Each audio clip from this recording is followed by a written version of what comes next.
Muy buenas pichones, esto es Canary Ram, mi nombre es Aley y hoy os traigo el que ha sido considerado por muchos como el mejor ratón gaming durante años. El Logitech G502 viene con un aire renovado y con un precio bastante competitivo.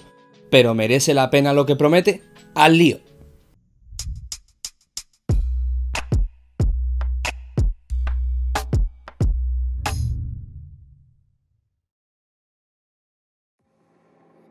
En la caja nos aparecen las especificaciones del mouse en uno de los cantos.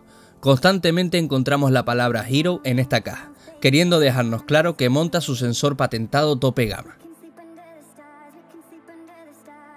Tras abrir la caja encontramos el mouse en un pack de protección muy bien estructurado. Justo debajo del mouse tenemos el manual de usuario y un estuche.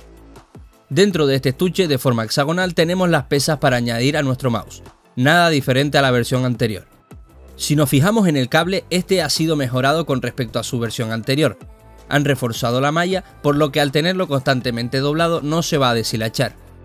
Para los que no vengan del G502 clásico, este mouse está destinado claramente para agarre tipo palma, siempre teniendo como referencia la medida estándar de mano. Podemos fusionarlo con agarre de tipo garra también. Esto puede variar ligeramente dependiendo del tamaño de manos gracias a dos detalles. Uno es la aleta lateral para poder acomodar nuestro pulgar según nuestro agarre. El otro es el botón secundario. Si recordáis el vídeo del G402, este lo tiene más alargado. Con esto lo que se puede conseguir es poder hacer ambos tipos de agarre sin que quede incómodo, independientemente del tamaño de la mano. En el lateral izquierdo nos encontramos tres botones, dos botones secundarios y el tercero el botón sniper. Debo dar la cara y proponer un cambio a todas las marcas. Se ha adoptado la manía de colocar el clutch en la parte delantera, siendo bastante incómodo llegar a pulsarlo en una partida. Mi proposición es que este botón lo atrasen con respecto al pulgar para así poder pulsarlo con comodidad sin llegar a afectar a nuestro agarre. Aunque ojo, para diseño gráfico está bastante bien esta posición. Volviendo al análisis, sus laterales son de goma con un patrón triangular que nos permite sujetar firmemente el mouse sin perderlo en un flick. También tiene otros dos botones laterales, aunque estos se pulsan desde la parte superior. Estos dos botones son para subir y bajar niveles de DPI, aunque gracias al botón superior central lo podremos destinar para cualquier función. Este botón central es el de cambio de perfiles y podremos disponer de hasta 3 configuraciones diferentes. Si algo caracteriza a este mouse aparte de su aspecto es la rueda. Esta tiene un sistema patentado por Logitech, la rueda infinita. Luego la analizaremos en profundidad. El botón secundario central sirve para bloquear o desbloquearla. Esto es bastante útil para cuando queramos hacer scroll rápidamente y usar los steps más fluidamente. Una particularidad más de esta rueda es su triple clic. Aparte de disponer el clic central como todos los ratones, tenemos dos clics presionando la rueda lateralmente. Estos son bastante incómodos de utilizar y muchos usuarios destinan estos para subir o bajar DPI, dejando los otros botones para utilizarlos como atajos multimedia. Si algo me ha hecho comprar este ratón es su target según el marketing. Han renovado un ratón que ya funcionaba intercambiando el sensor PMV3366 por su sensor exclusivo Hero. Este sensor se ha promocionado como el sensor tope gama más eficiente del mercado, algo que me deja con cara de póker. Un ratón cableado con un sensor mega eficiente no tiene ningún sentido. Con esto en mente, solo quedaba una opción, abrirlo y comprobar qué es lo que está pasando.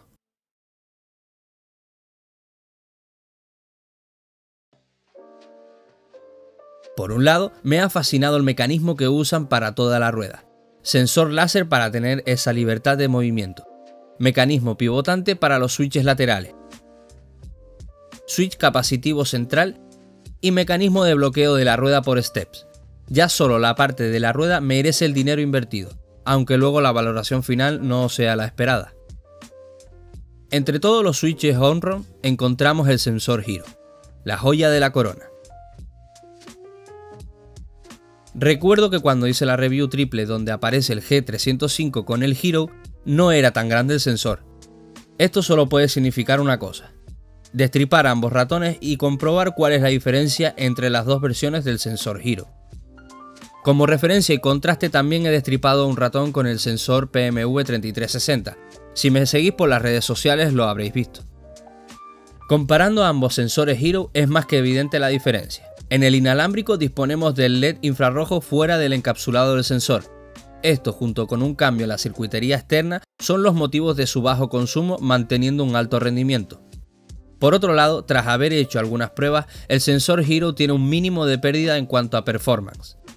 Nada de smoothing, nada de aceleración, aunque sí una ínfima desincronización entre las frecuencias del LED y la matriz de píxeles. Esto permite saltarse cuentas en la salida lógica. Los sensores tope gama vienen con una resolución física de 400 CPI. Lo ideal en los ratones es usar esta resolución, o sea 400 dpi, para que el sensor sea todo lo preciso que puede ser. Podemos subir los dpi siempre usando el doble de esta resolución. Lo que se consigue es multiplicar por software esta matriz para conseguir un mayor conteo por pulgada y así necesitar un menor movimiento del mouse. Pero con esto también se consigue un mayor margen de error, por lo que para gaming no es lo aconsejable. En definitiva, es lo que siempre digo. El ratón se tiene que amoldar a uno y tenemos que mirar más la ergonomía que el sensor, cuando estamos hablando de sensores tope gama.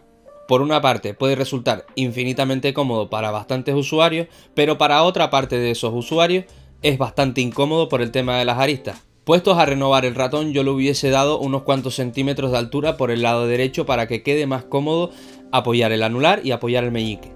En este lado encontramos una arista que no es demasiado cómoda, igual que en el lado izquierdo.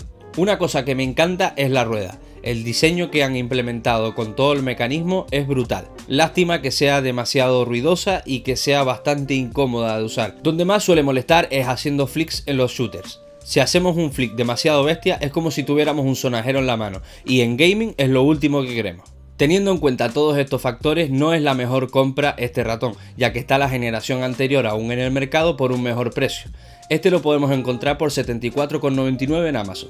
Y una cosa os digo, si baja de precio es totalmente recomendable, siempre habiéndolo probado primero. Por lo dicho anteriormente, mucha gente le resulta incómodo este tipo de ratón. Sinceramente me llevo una grata sorpresa habiendo analizado este ratón, ya que me he tenido que meter manos a la obra y he tenido que revisar los sensores internamente. No soy un profesional de la electrónica ni mucho menos, pero tengo bastante interés por las cosas. Cuando algo te motiva siempre puedes aprender de ello. Bueno chicos, espero que os haya gustado este vídeo. Si es así, pégale un like, suscríbete y no olvides de darle a la campanita para estar atento a próximos vídeos y reviews. También puedes dejar tu comentario debajo de este vídeo para yo saber qué queréis encontrar en próximos vídeos. Por otro lado, el servidor de Discord está actualmente fuera de servicio, pero podéis encontrarme en mis redes sociales como Twitter, Facebook e Instagram. Venga pibes.